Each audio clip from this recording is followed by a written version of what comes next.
बंधन कोई अच्छा नहीं समझता, बंधन में कोई रहना भी नहीं चाहता और स्वतंत्रता सभी चाहते हैं। भगवान श्रेयांसनाथ स्वामी की आत्मा अनादिकाल से बंधन में बंध रही थी। इस भाव में श्रेयांसनाथ की पर्याय में उन्होंने भली भांति जान लिया, समझ लिया। पूर्व में अनेक पर्यायों में उन्होंने इस पुरुषार्थ को किया था, लेकिन श्रेयांसनाथ की पर्याय में आकर के उन्होंने केवल ज्ञान भी प्राप्त किया साधना के बल पर, और केवल ज्ञान प्राप्त करके संसार में नहीं रुके, अंतर मुहूर्त के लिए 14वां गुण स्थान प्राप्त करके सदा सदा के लिए सिद्ध परमात्मा बन गए। बंधुओं, ये तीर्थंकरों के द्वारा प्रतिपादित धर्म है। ये सामान्य पुरुषों के द्वारा कहा हुआ धर्म नहीं है। जिन्होंने भी इस धर्म को अपनाया, इस धारण किया और धारण करके साधना की, उन लोगों ने अपने जीवन को सार्थक बना लिया, सिद्ध परमात्मा बन करके वे धन्य हो गए। बंधुओं, ये रक्षाबंधन पर्व है। बंधन का कारण तो है, पर बंधन में बंध करके भी मुक्ति को प्राप्त किया जा सकता है। बंधन बुरा नहीं है। यदि आप सब संयम के बंधन में बंध जाएं तो कल्याण के मार्ग पर चल सकते हैं और आत्मा का कल्याण कर सकते हैं। अनंत तीर्थंकरों ने, अनंत सिद्ध परमात्मियों ने जो सिद्ध अवस्था प्राप्त की है, वो संयम के बंधन में बंध करके ही प्राप्त की। अभी बिना संयम के हमारा जीवन स्वतंत्र महसूस कर रहा है कि हम स्वतंत्र हैं, हमें बंधन अच्छा नहीं लगता। बात बिल्कुल ठीक है, पर ऐसी स्वतंत्रता हम प्राप्त कर लें कि कभी हमको फिर बंधन में आना ही न पड़े। रक्षाबंधन है, ये रक्षाबंधन की कथा जो है उज्जैन से शुरू हुई और वहाँ के राजा श्रीवर्मा और श्रीमती रानी थी। जब उन्होंने देखा कि हमारे नगर के उद्यान में अकंपनाचार्य आदि 700 मुनिराज आए हुए हैं, क्योंकि नगर के पुरजन जो है थे वे उन मुनिराजों के दर्शन करने के लिए पूजा का द्रव्य लेकर के जा रहे थे। राजा ने उस हो हल्ले को सुना और अपने मंत्री से पूछा कि भाई ये कहाँ जा रहे हैं। मंत्री तो मंत्री होते हैं, लेकिन जब उनमें धर्म का द्वेष हो जाता है, धर्मात्माओं के प्रति जब उनके भीतर द्वेष हो जाता है, तो उनकी बुद्धि और उनकी वाणी जो है द्वेषपूर्ण हो जाती है। वो मंत्रियों ने उन मुनियों की निंदा स्वरूप शब्द कहते हुए कहा, ये तो वो नग्न मुनियों के दर्शन करने जा रहे हैं जो आपके यहाँ उद्यान में आकर के ठहरे हुए हैं। पर राजा तो राजा था, उसने सोचा अपने हित को जाना और उन्होंने कहा कि हम भी उन मुनिराजों के दर्शन करने के लिए जाएंगे।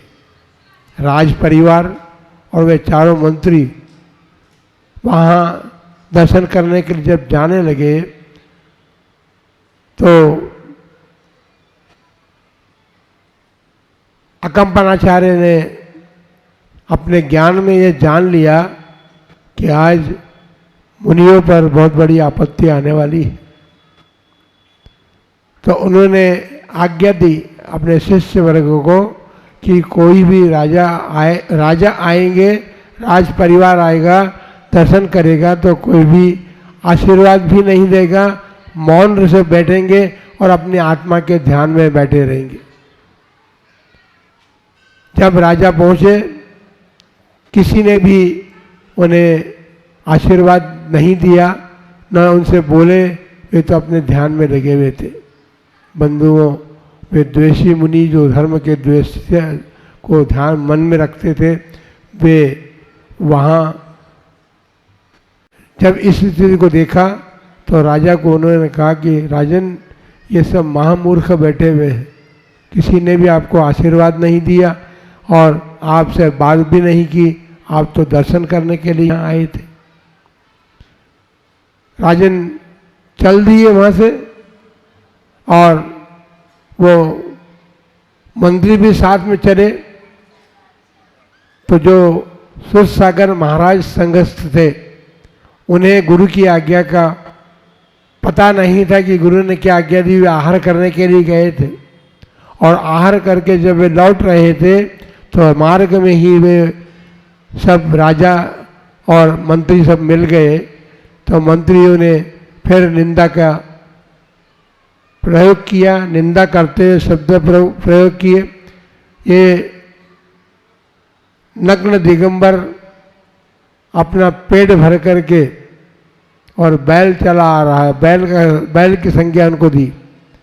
सूरसागर महाराज ज्ञानी थे, उन्हें मुनि निंदा बर्दाश्त नहीं हुई और वे वहाँ ध्यान में खड़े हो गए। ध्यान में खड़े रहे तो देवों ने भी आकर के संघ की रक्षा तो कर ही रहे थे, तो उनकी भी रक्षा की।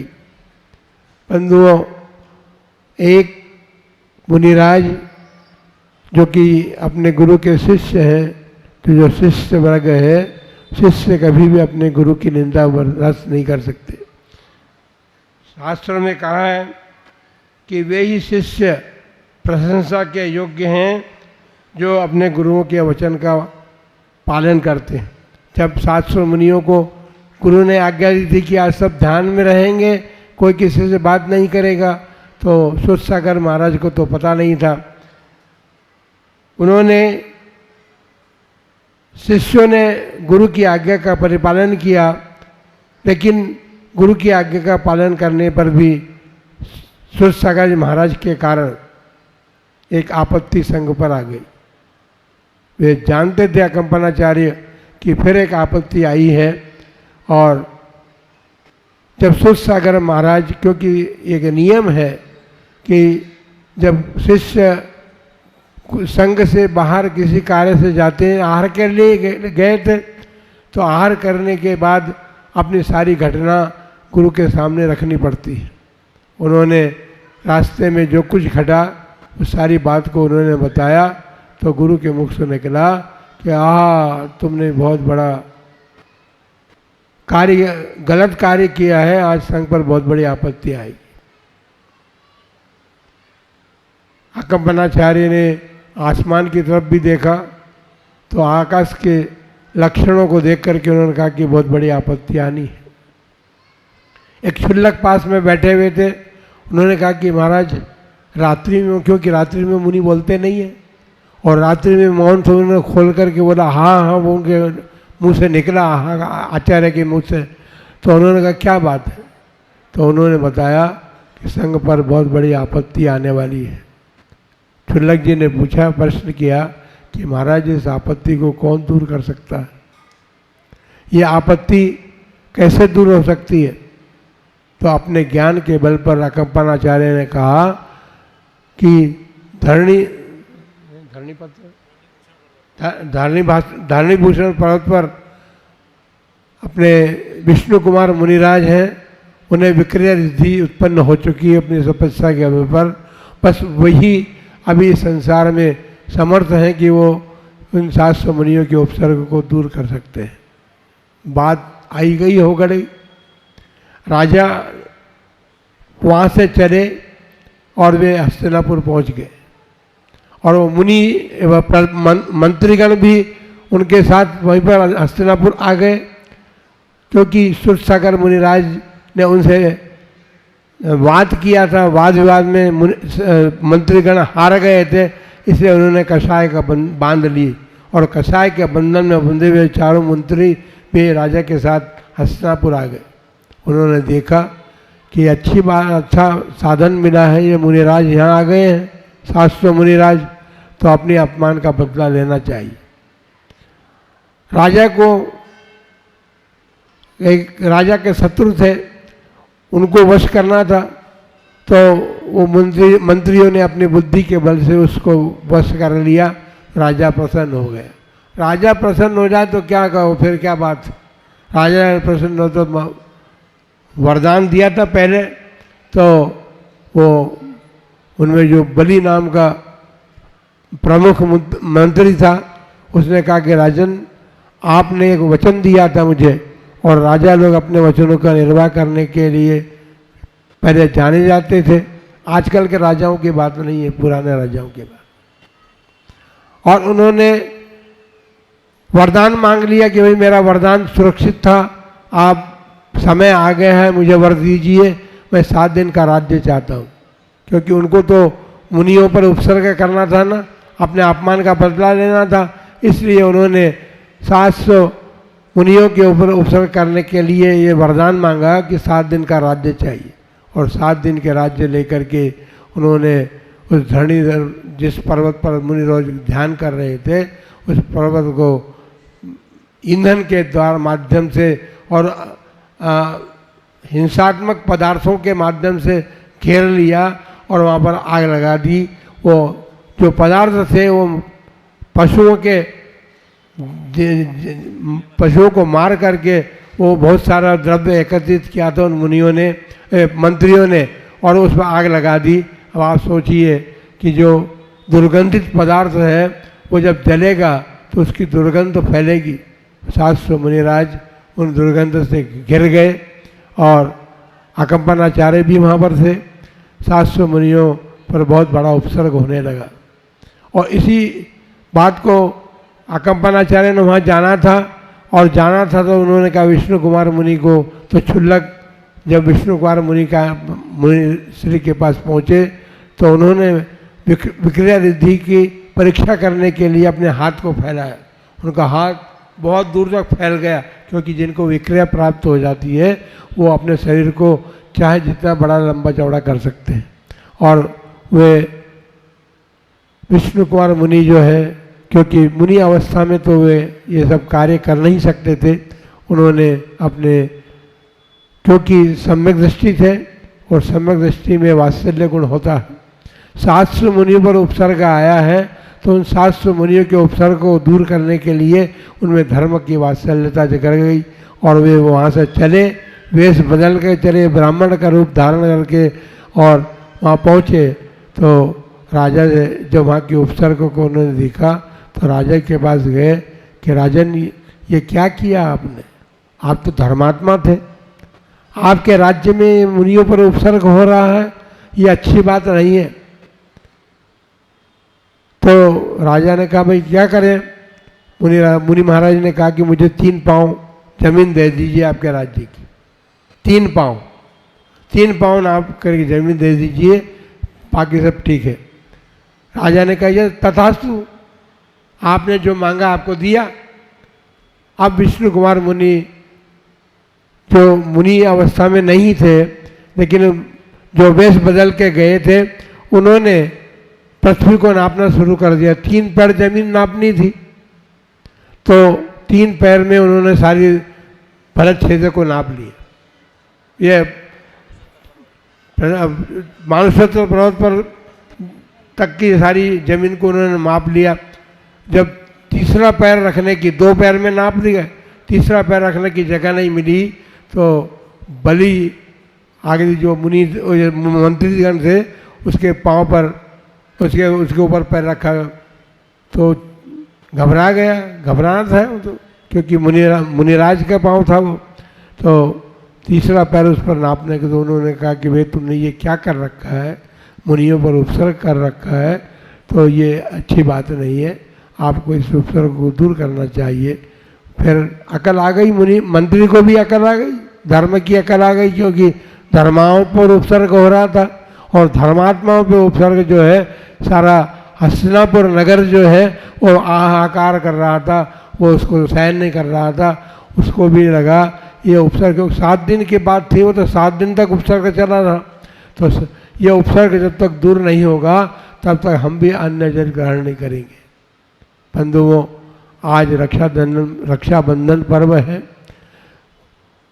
विष्णु कुमार मुनि रक्षा के बंधन में बंधे। मुनियों पर, धर्मात्माओं पर आए हुए उपसर्ग को दूर करने की उन्होंने मन में ठानी और अकम्पनाचार्य गुरु की आज्ञा का परिपालन किया और उन्होंने इस प्रकार से उन मुनियों का उपसर्ग दूर किया। और वो रक्षाबंधन का दिन था और महाराज लोगों का उपसर्ग दूर हुआ, तब वे आहार पर उठे और आहार पर उठने के साथ साथ सभी मुनिराजों को, श्रावकों ने, क्योंकि 7 दिन का उपसर्ग था, दुर्गंधित पदार्थों से वे ग्रसित थे, तो मुनियों ने, श्रावकों ने एक संकल्प करके आहार क्या बनाया उन्होंने? खीर। क्योंकि जब गला इतना रुंध गया है तो ठोस पदार्थ कैसे ले सकते थे मुनिराज, तो उन्होंने खीर का आहार बनाया और सबको खीर का आहार दिया। तो रक्षाबंधन मनाते हैं आप, पर बंधन में बंध करके नहीं मनाते। एक भाई जाता है बहन के घर और बहन उसके हाथ में राखी बांधती है। ये राखी कब से पर्व चला है इसका भी इतिहास है। हुमायूं जब भारत की पर आक्रमण कर रहा था और पद्मिनी रानी जो चित्तौड़ की थी, उसके मन में एक भय उत्पन्न हो गया कि ये आतताई जो आ रहा है, ये पता नहीं जाने किन किन का सील भी नष्ट करता आ रहा है। तो अपने सील की रक्षा के लिए उसने वो युक्ति सोची और युक्ति सोच करके उसने हुमायूं के पास राखी भेज दी। लेकिन हुमायूं भी समझ गया कि ये राखी क्यों भेजी है। राखी भेजने का मतलब समझ करके उसने कहा और उस रानी पद्मिनी की भी रक्षा की। तब से रक्षाबंधन राखी का पर्व बन गया। लेकिन राखी का पर्व जो है वो राखी का पर्व केवल भाई बहन से अपने राखी बंधवा ले, इतनी ही बात नहीं है। हमको तो रक्षाबंधन पर्व पर, ये राखी के पर्व त्यौहार पर, राखी के त्यौहार पर, रक्षाबंधन के पर्व पर हमें तो धर्म की, संस्कृति की, धर्मात्माओं की और अपने आत्मा की रक्षा करनी है। क्योंकि हमारी आत्मा अनादिकाल से संसार परिभ्रमण करते हुए दुखी हो रही है और दुखी होकर के उसे सुखी बनाना है। तो सुखी बनाने के लिए हम इस बंधन में भी बंधे कि संयम के बंधन में बंध करके हम वो उपाय करेंगे जिससे हमारी आत्मा भी सुखी बन सके। कि हमको अपने मनुष्य जीवन, धर्म, धर्मात्मा के साथ साथ उन मूक पशुओं की रक्षा का भी संकल्प लेना है कि मूक पशुओं की भी रक्षा हम कर सकें और अपने जीवन को सार्थक कर सकें। आप सबके लिए मंगल आशीर्वाद। जय बोलो श्रेयांश नाथ भगवान की।